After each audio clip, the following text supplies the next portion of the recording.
I'd like to introduce our very first speaker.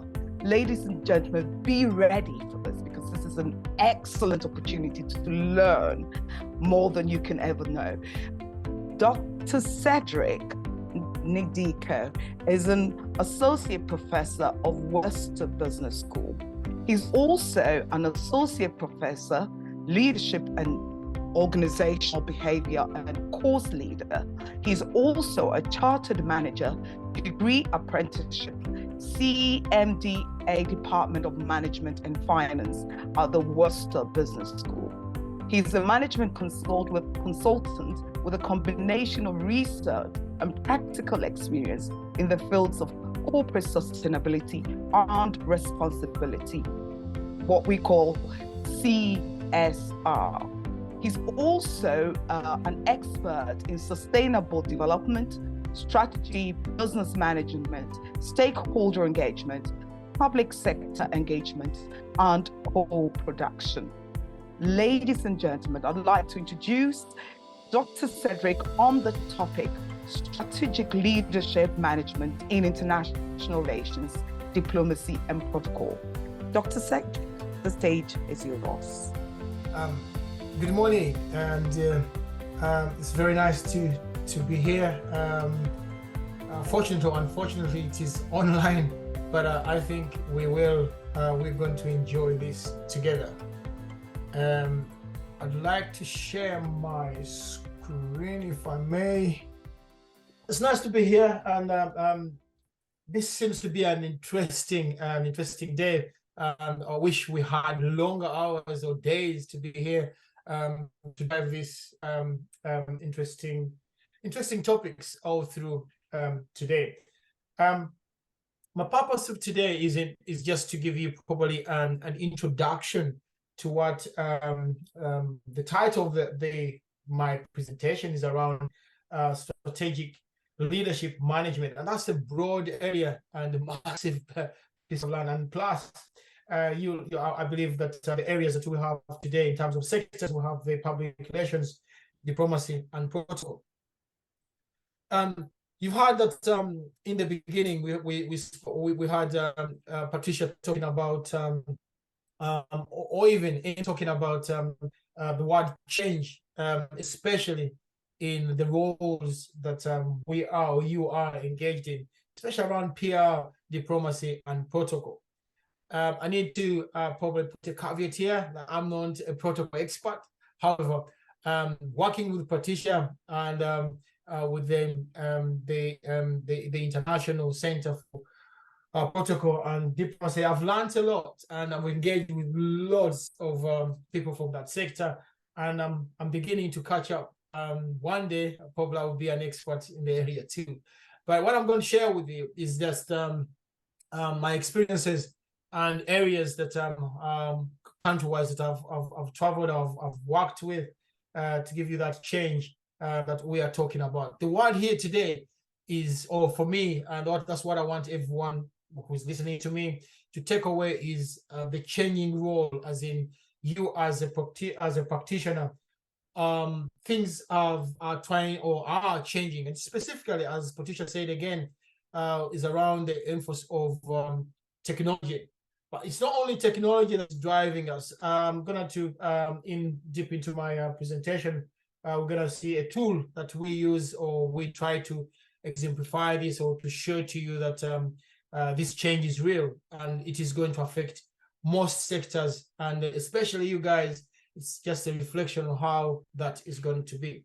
So today I intend to take you through that changing role of strategic managers and leaders. And these are the people, or these are, at the bottom of it, my emphasis will be that you will be the manager, you are a leader. And I'm going to prove to you that indeed, everything you're doing is around these two terminologies. Mostly, and what I've learned is that in protocol, probably even diplomacy, the word officer is still being used on many of the titles that you guys hold. But I can assure you that the roles that you're doing, or the functions that you're doing, are leaning towards the managers or the leaders in those institutions. Then I'll carry on to give you that managing. And I'll introduce to you a concept that we call the VUCA, which I'll explain in details, which is the world that we are living in today. And finally, we'll go to those skills that you need and those skills to combat that uncertainty that is happening in the world in relation to the changes that we are experiencing. So I've been already introduced, but and that was thank you, Amy, for that. Just to give you some background about myself, I am a practitioner or academic, as I would like to call it. So I'm a practitioner and an academic in these areas of strategic leadership and management. And specifically now I'm leaning towards this sustainability, and that leans towards those goals that Patricia talked about. And my affiliation with the center is mainly looking at, and that was an interesting area for me to see that protocol, diplomacy, and PR, they're all interested into these sustainable development goals. And probably that's where I lean more. Published a few books and academic journals. I am a consultant with the UNDP and the World Business Council for Sustainable Development. And this has allowed me to visit a few countries around the world and work with different people in different sectors. Worked for the industry as well. I work with these likes of Rolls-Royce and PayPal. But currently, I am a lecturer, if you want to say, with the University of Worcester here in the United Kingdom. So purpose of me today, and I want to make this gonna be brief, and we're trying to go together. We're gonna ask, or we're going to explore how this changing world, this world we're living in, how it is impacting that framework of diplomacy. And also not only that we are looking at ways through which you as practitioners are engaging with one another and also communicating with those key stakeholders, as I would like to call them. But what does that entail? That entails that this changing world is calling for you as a practitioner to kind of sit down and reflect and then make a change on how can you combat, how can you stay in this world of uncertainty with different skills, and what are those skills and how is it going to impact you? We need to reflect, because we all work in different sectors. For example, somebody in finance within protocol, we need probably similar but way different skills from somebody who is in HR in the same area. So the purpose of today is to think about the skills that you need, and as I would like to call you, as a leader or as a manager, as you're going to find out which skills will those be. So I'll start with this traditional understanding of what management is. Look at one area, which is management. And this takes us back way back, where the gurus, we call them gurus in management, the likes of Francis W. Taylor, Henry Fowler, and for those who have been in this academia world, you've seen these names floating around as the gurus of management. And then we come to this main man that we think that still coined that management umbrella to come up with what we call the prime functions of a manager. And he says that these are pretty much simple. They are into 4 areas, and this is the star you are looking at at the bottom, where you're having the planning. As a manager, you have that planning element. You have the organization element. You have that leading. Now that leading and then controlling. Is this a leading element which confuses or tries to confuse many of us, that if I'm a manager, then how can I be a leader and how can I lead? Yeah, eventually you know and you see that as a manager or as a practitioner, you are always leading an initiative or even a service or even a product, depending on where you're working. So this is a simple question based on to this Henry Fowler's understanding of this star here. I am asking you to think, or you could use the text. We can use the text area now, if you can, to engage with me, try to be, and let me know how accurate does this or those 4 functions that he's talking about there describe your current role.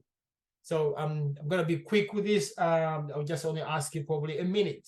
So I just want people to type in that area and just let me know what you think on whether these roles are still, oh, you are performing these roles. What I'm referring to are these 4 areas, which is planning, organizing, controlling, and manager. Do you, I mean, and leading. Do you plan for the within? Do you carry out any planning in your current role? Do you carry out any organizing? Are you controlling any budgets or any functions in there? Do you lead anybody? Do you lead the institution? And that's what I need to know. So in your charts, please, let's carry this forward, and we'd like to see whether you are.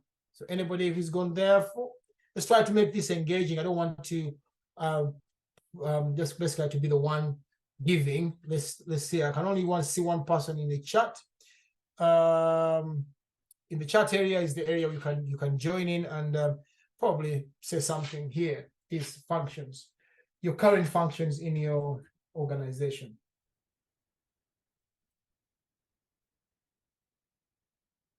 Anyone? Let's see, waiting at least 1 or 2, then we move forward.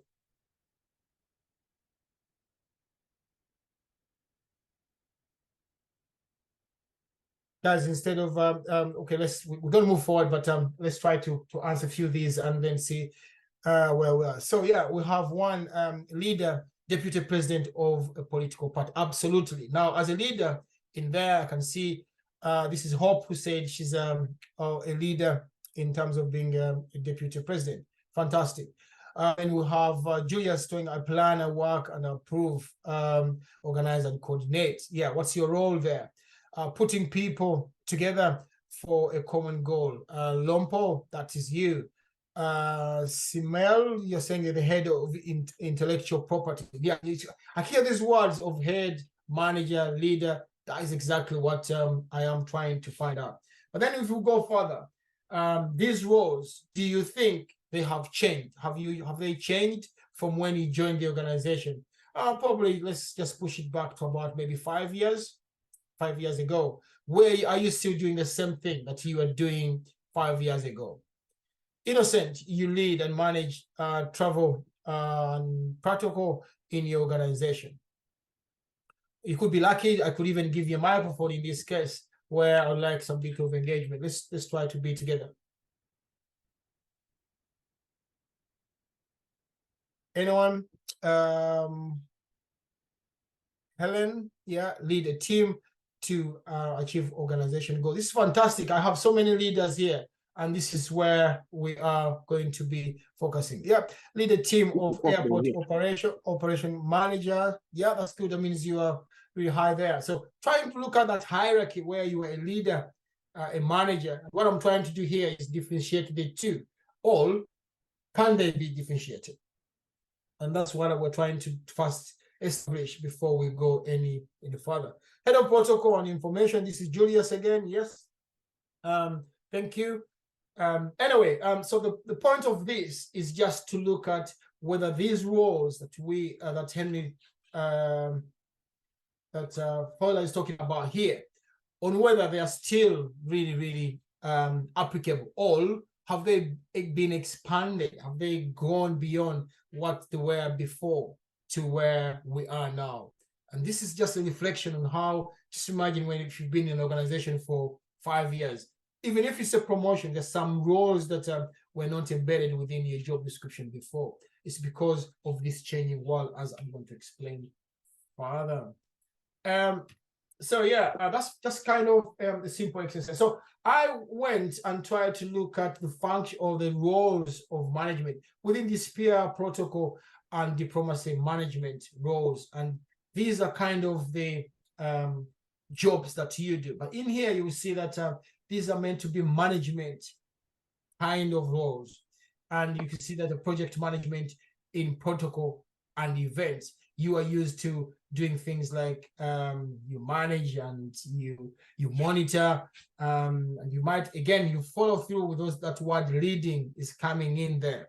So which means there is an intermarriage between these two functions of management and leadership, no matter what level you are. And these are traditionally officers. So as an officer within this industry, before we get to the management side of it, you tend to be a manager. And also, as an officer, you also have to have aspects of leadership within your job role. And this is what is just happened, or this is what is just, this evolution has happened in probably the last 10 years, 15 years, where we've seen jobs as far as low as you would want to put it, they've evolved, they're changing. The pace is really, really high, at which we try to look at our roles in those organizations. And here I'm trying to give you this manager. Let's look at the manager's roles. And what I'm trying to say here is that what kind of skills do you need to be a supervisor, for example, and then as opposed to a middle manager, and then you have these are top managers. So you could see that technically you have to have all the technical skills if you are at the bottom of this hierarchy. For people like the officers, you will need to be technically gifted in terms of, for example, if you're working in a financial department, you'll be required to do the profit and loss account. To know it, you need to know what it means and how it comes in. But when you go on top, these are top managers, they tend to not want to be involved in the doing. But what they need to know is what those figures that you've produced, what do they mean to the organization? And this is kind of what this means. You can see which technical skills, the human skills, or this what called the transferable skills, we all need them. They're all standard. We need these skills, and we all need those skills in the middle. But when it comes to the conceptual skills, and this is of the skills that you need within that leadership role or that management role, you can see you need less of these. The supervisors don't need that because they have less usage of these than the top managers. The top managers will need to look at the visions and that kind of thing, and this is where that kind of skills are required. So again, this is another game we need to play for where which managers tend to be promoted rapidly. In my experience, I've seen that normally the people within this hierarchical kind of leadership, you see the people with a combination, and this is what I'm calling for. You need to have that combination of technical. The humans are standard. There's no way you can run from that. You're always going to have the human skills. But you need to see these two extremes where technical and the conceptual skills, you need to be in the middle of that. And that would allow you to be promoted. Most people tend to look at the game that we play within these kind of presentations. People would like to say, oh, managers will be promoted more and that kind of thing. It happens. But the reason why they do is because when they go for those kind of interviews, they will be looking for a combination of how you've managed, how you've led, how you've been able to work with people at different levels. And this takes me to this. Now I've looked at who a manager is, and this is brief understanding of what management can be. But then let's look on the other side of leadership. And now this is important to identify who a leader could be. And for me, there's so many definitions. There's so many ways of defining public leadership. But most leadership kind of theories, practical skills, drills, they tend to come from the army. And you can see here, this guy, Dwight, tries to tell us the art of getting somebody else to do something you want to do because he has to do it. Now you can see the emphasis in he has to do it. And the reason why we see so many leadership concepts coming from the army, personally, is because they are told to do something. They do something in any case. They've been told, they have to do what they've been told to do. So they have no options. They can't choose what to do and when to do it. They will be told to do exactly what they have to do. In the army, you're told we have to get out of this room, you have to walk out. You don't ask why. And this is why whatever they come up with is being able to be implemented. And then in the academia world, we've taken them on board to be theories. When we try to kind of test them in the industry, there could always be, there's always a but there is that kind of balance. And you find out, oh my God, this might not work in my organization because we talk about people's rights and people's values. And in the army, there is less of that because they are told that by the time something comes out, it's measured that for health and safety, you're good to go. And this is where that functions comes in. So for me, the key function of a leader or would be, or definition would have this word vision is the most important, I would say, most important element of a leader, and building trust and taking effective action. You see, those two are transferable because the managers could be doing that. But as a manager, you shouldn't be doing the vision of the organization.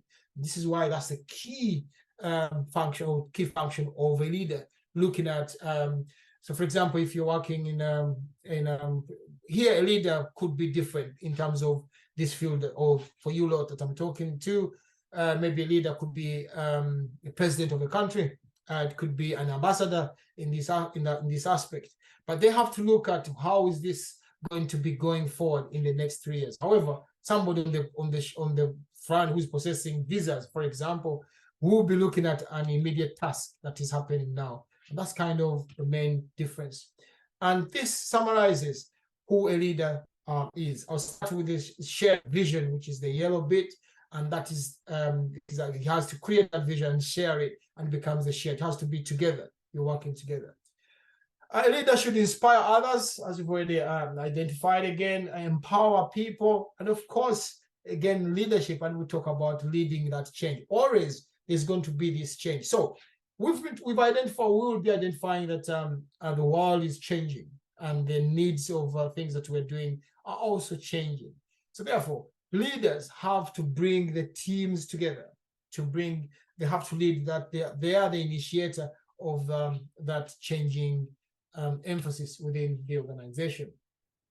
So again, another game where you could, another task whereby you could ask or could look through and you identify any of these leaders, or whether you know any, and why leaders in your aspect. Are these presidents? Are these people who have created something in the world? Again, this is entirely up to you on how you think these people have been good and they've been able to help others in this aspect of leadership.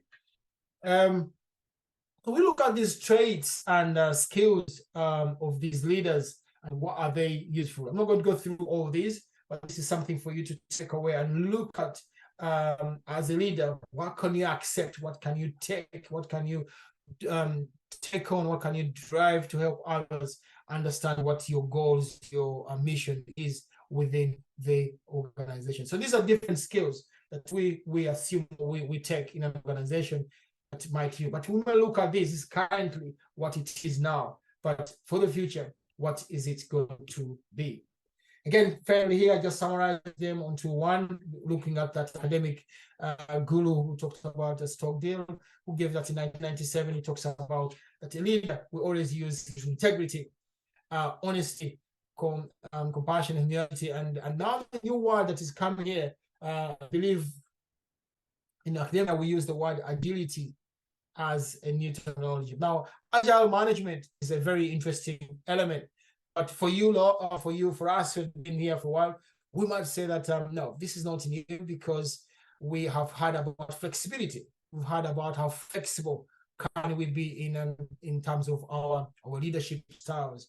We've had this before, but then agility brings in the mind, and this is why it is very key for those who are new or who are working within this sector. I need to rush through, and then here I'm asking you to give me examples across strong leaders and leadership and why. This will be an activity that you should be doing, but unfortunately, due to time, you know in your organization, you know in your sectors, who are these people and why do you think they could be important? I'd like you to think about that, and then probably you can type or text me in the chat to let me know what you think. Who are these examples and why, as I'm going forward. Now, this summarizes what I've been talking about. This slide summarizes it all, whereby I'm talking about the difference between leadership and management, but I'm giving you areas or approach or things that you should focus on in the middle. What's the role of a manager? What's the role of a leader? And I'm saying that visionary. Vision is key for a leader. Here, enterprise or productivity, they are there to give, and that's the main reason why their role differs. The focus, they define the purpose, and then neutralize the organization or structure. These are managers. The managers will deliver the mission statement. You see, every organization or even embassies or international organizations will have these missions. They have this mission statement. So the leader will create it, but the manager will deliver it. And this is where there's that linkage between a leader and a manager to drive them. Methods, style will be an important. The outcome is also interesting, whereby for a leader, they're all interested in the long-term goal, objective of the organization. And for a manager, they have to manage a short term. So basically, with the leadership, their thoughts or their thinking is always long-term. And for the manager, most things should be short-term, be middle-term, but they have a finish. They need to focus on a target that is very short-lived. This talks about need to take you through now you've understood whether you're a manager or a leader. My say would be that you're both, in that you are looking at both worlds where you are you're doing so many functions of a leader and you're doing so many functions of a manager. Now my question is why? The reason behind that is the world is very uncertain now. We've had so many things. Recently we had, a few years ago, we had the COVID hitting us. And that is something that called for leaders to be more agile, more flexible in terms of how they're looking at. But on top of that, we have the wars now. We have the Hamas and Russia war is hitting us. And before that, we had the Russia war. So everything is there. We are really on it. And in your world, you guys are always flooded with something new, something is coming up. But what does that mean to your role? We had COVID, we have the fires in Australia and the US, we have the horizon. So these are different catastrophes that are happening around the world, but it calls for you to be a quick thinker in terms of what you need to be doing and how you're going to be doing this. I'm going to play a small video, a simple video here, and Patricia, would you let me know whether you can hear it or you can hear what I'm playing here?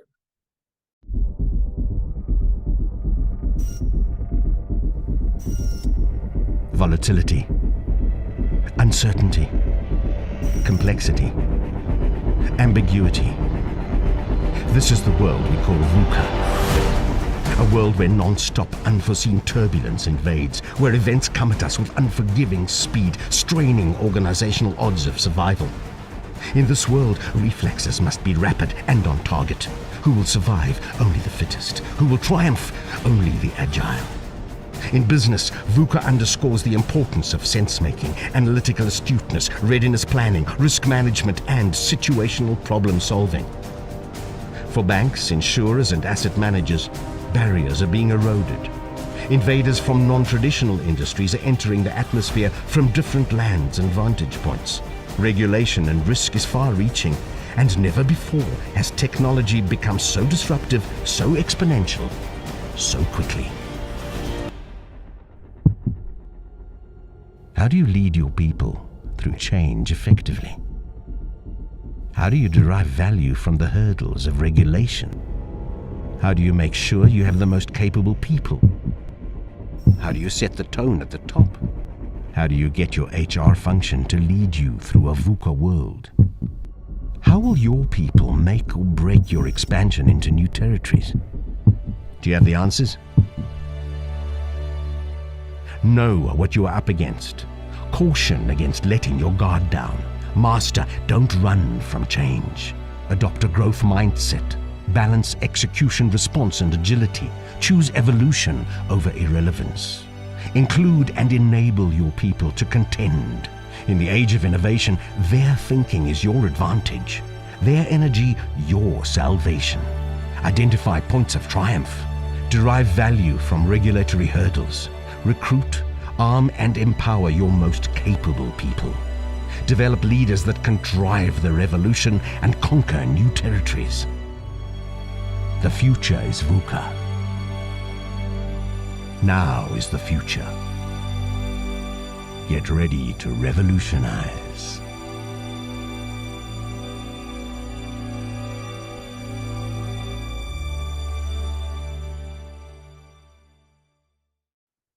that is I need to get back, I think. Yeah, I think you're off already. Am I? Yeah. Okay. We still have VUCA on the screen. Yeah. So you should be able to see my next screen, right? That's it. Right. So yeah, this VUCA is acronym for volatile, uncertainty, complex, and ambiguous. It is something that that is around the world. It's been used where before, but the background to it is it is coming from the army. Like I said, it is something that happens in terms of emerging from the 1990s. They call the wars, where that description, that screen you're seeing now, where you can see the fog, where you don't know where you're going, but it is a war. You are confronted with all these difficulties, but you have to go forward. The enemy is just behind that smoke, but you don't know what chaotic condition you are entering into. You are just in a limbo, but you have to continue going. Now, the relevance leaders, and this is your environment every day, whereby there's always something new coming to you. Something is being sent to you in terms of a task, and you've not finished that, something else comes in. So that is where the strategic leadership umbrella comes in play, whereby you have to be strategic. You have to have a vision of anticipation of what is going to be enough. So the world we're living in, well, the world we lived in before, within those roles that you were doing, VUCA was never or has never been considered. But now it's time for us to consider these acronyms. For example, modernity, it is a rapid speed. Things are coming so fast. The scale, volume of speed is changing. But as a leader, you tend to feel overloaded with loads of things. I'm sure most of you, in terms of your roles, you're always feeling, oh my God, this is a lot for me. And that happens. Uncertainty, that's obvious. We don't know what's going to happen late tomorrow, but it could feel like you're lacking loads of information of what can I do? You don't know, it's dark wherever you're facing. You don't know what's going to, whether similarly you could say, I don't know whether it's going to rain or the sun coming out tomorrow. But the difference here is, at least there is these guys who can predict whether it's going to rain or not. But now in your world of there's some tasks that come with you, or most tasks come with you, and you have no control. You don't know where you're going. Leaders tend to feel the lack clarity of you don't know what how to solve this. What can I do to do this? You can't get that puzzle right, and this is the complexity of your thinking of this book. It's very ambiguous. You cannot, or even any certainty in terms of overcoming a decision and outcome. As a leader, you tend to knowing where you're going with this. But the question is, within your roles as a leader, what kind of skills, and probably this is the key to my presentation, what kind of skills do you need to meet this complexity, this dynamic change within this VUCA world? Now, I need you to engage with this. Please go in the text. You know what VUCA is, and you look at your position. But I just want very quickly, we are kind of running behind now. I just want you to text now in the chat area. Let me know what kind of skills that you need to possess to overcome or to overcome these challenges that you will be or you are faced within this world of VUCA. We have about a minute. Please, in the chat area, let's go back to there and probably text something. Let me know what kind of skills. I'm more interested in those skills. What kind of areas would you want to tackle in terms of your role as well?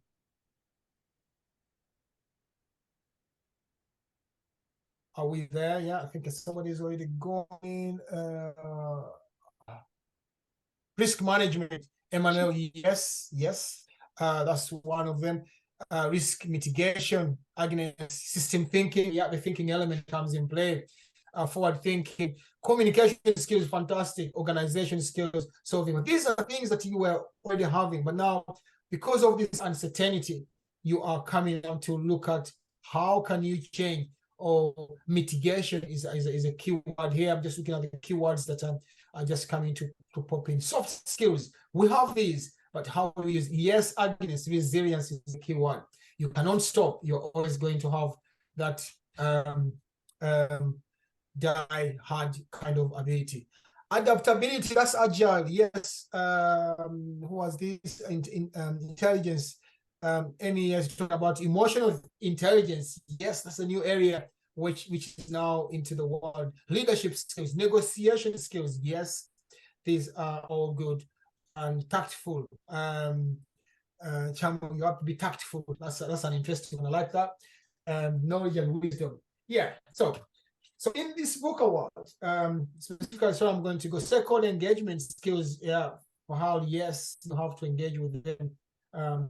In this world of VUCA, specifically, we are trying to direct you to where this complexity could be overcome. So, for example, to be direct in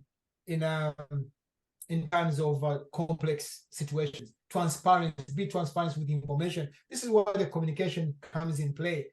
Understand the ambiguity, try to understand clarity in purpose. And this is why, as a leader, you need to be very clear in terms of the message you're giving. There's a question from Lydia. Could you take that for me? I'll pick it up at the end. Be reliable, yes. Volta, you have to be very reliable. You have to be there. Now, I want you to think about this slide in terms of how your leader acted during COVID. You guys were wherever you are. The embassies never closed. The diplomacy side never closed. But how were they able? How were you able to overcome those uncertainties that you had? You didn't know where it's going to end. We didn't know whether you're coming back to work. We didn't know whether we're going to die. So these are all things that we have to think through. So that uncertainty, invest in people, try to look at teams that are working, got to train. And that's why most of you probably you signed onto this to kind of empower yourselves in terms of knowing what is out there. What can you pick up to take back home and take back into work? So summarize that. As a leader, you got to look at 2 or 4 things. For volatility, you need to have a vision. You counter volatility with a strategic vision. Create a vision for your organization. Uncertainty, try to understand, like I've already said, whereby by understanding you need to do what we call the comparative advantage or competitive advantage. Understand who is there, what can we do, what's the new industry, where can we go, how can we diversify, that kind of thing. Complexity comes with communication. As a leader, you need to be strategic leader in terms of how you communicate, how you collaborate. Those were the skills that you came up with there. How do you communicate? But the thing is here is clarity is important.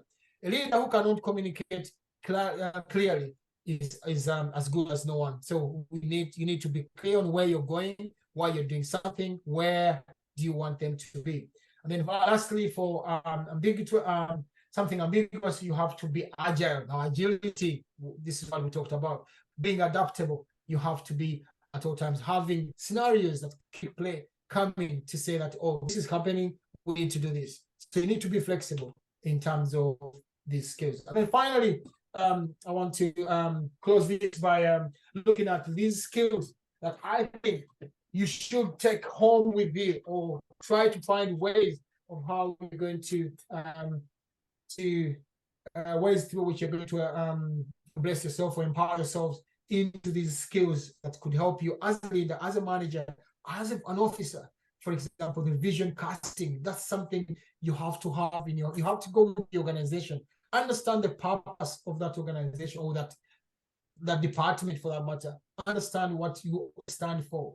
Preparedness, yes, be prepared by coming up with a strategy, a plan. Flexibility, adaptability, agility, this is where it all comes in.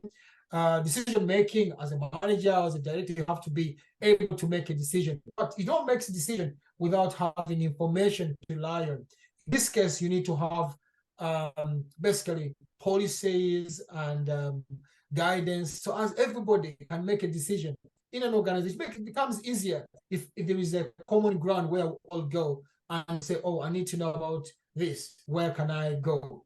Customer focus. Some people call this stakeholder focus.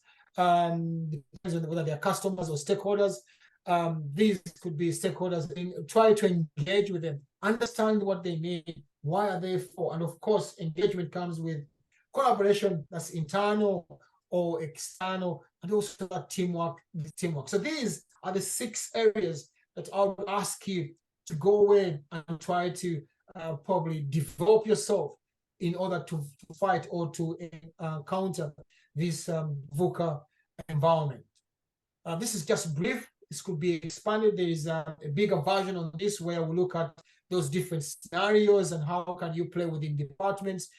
Patricia has a bigger or a longer version of this scenario where we look at this VUCA in details and expand it to cover probably a 2-day, 1 day where we can look at these scenarios where you come and give us issues in the organization and we'll break it down using a team that I work with, or even within the protocol, Patricia's team, we work together to build this together. Hope this has been useful, and now I'm happy to take any questions. You can, I don't know whether you're going to use a mic or you're going to be chatting. You can use the chat area, or you can ask me directly. Patricia, over to you, or whoever is moderating.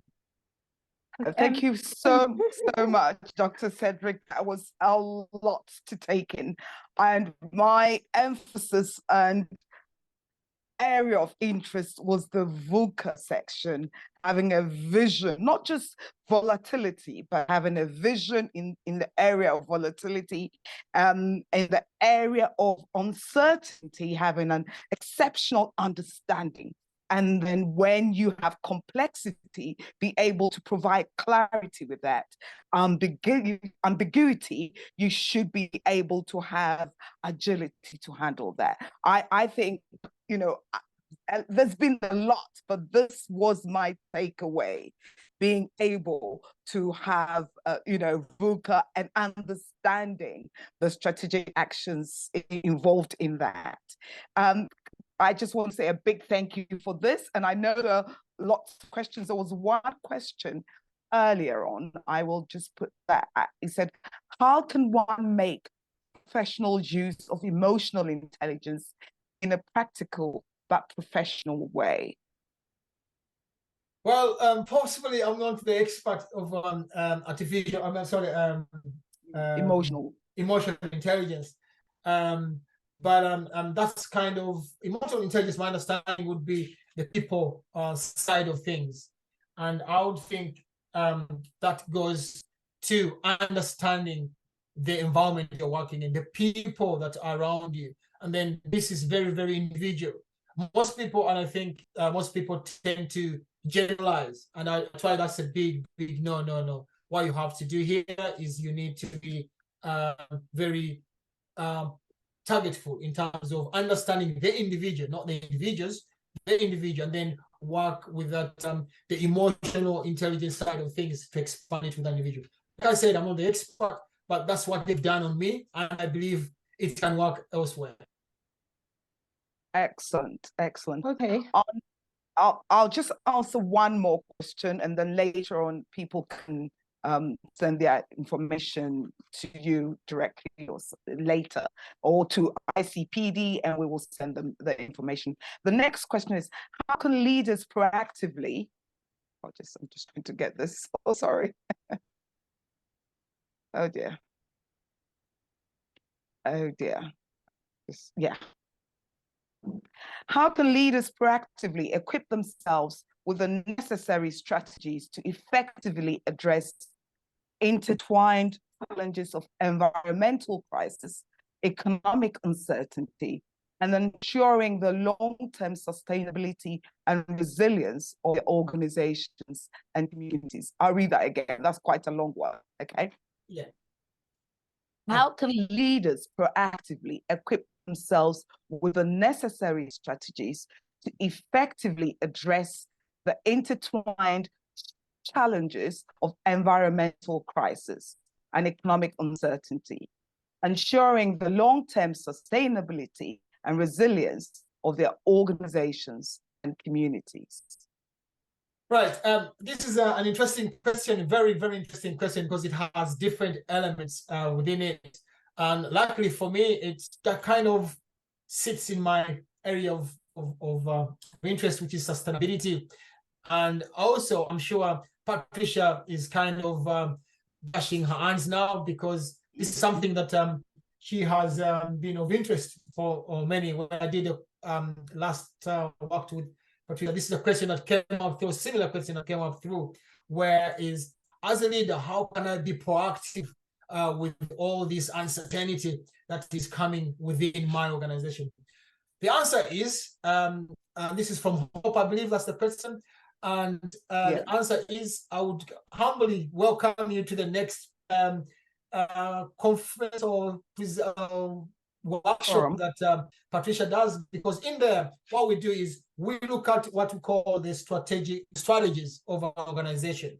How can you be proactive as an organization? How can you create a vision in an organization? And in there, what we do is we create what we call scenario planning. And the answer to your question is, you have to come up with scenarios. First of all, you need to understand your organization very, very well. The uncertainty of this environmental crisis, we don't know, but we try to mold them into scenarios. For example, we would say that if there's a fire, could you handle a fire in the same way as you are handling floods, for example? So these are kind of uncertainties that could come in the world, but we have to have a scenario that combats something like that. If it's a disease, for another example, how would you combat? So these are different scenarios, and what we do is we do what we call the scenario planning element to it, and that becomes a proactive mechanism, and that's something that we deliver within ICPT as a course on its standalone.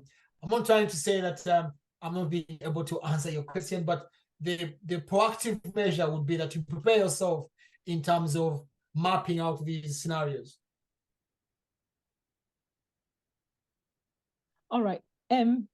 Yes. Okay. I think we'll otherwise we've actually gone a little bit over our time, so I'm going to say before you just introduce the next speaker, I just want to mention, Prof. Dr. Cedric, thank you so much for this session. And this is one of the reasons why we are certifying today's program, because we thought we're giving it more emphasis. So we put a link on the chat, although I would advise you to fill the link at the end of the day, because we want to hear your thoughts about the different sessions. So please take note of that. It's only those who complete the form that will be considered, for certification. So please take it seriously. And then also, we'd like you to follow us on the different platforms so that you can hear and see all the things we're doing. And I just thought I should mention that as we make progress. Yeah, so thank you so much. This is really interesting. We're going to the next session now, where we're going to be talking about dynamics of corporate governance, and I'll pass that back to Em. So thank you, Dr. Thank you very much. And I hope it all goes well. Thank you very much. Okay, unfortunately, I can't stay with you longer, and I have a class to take. Apologies. It's great. Thank you so much. All right. Over to you. Also, if there's any question that I need to answer, or anybody who needs to engage with me, they can go through social media, or they can come direct to you. Provide my email. I'm happy to answer that. Yeah.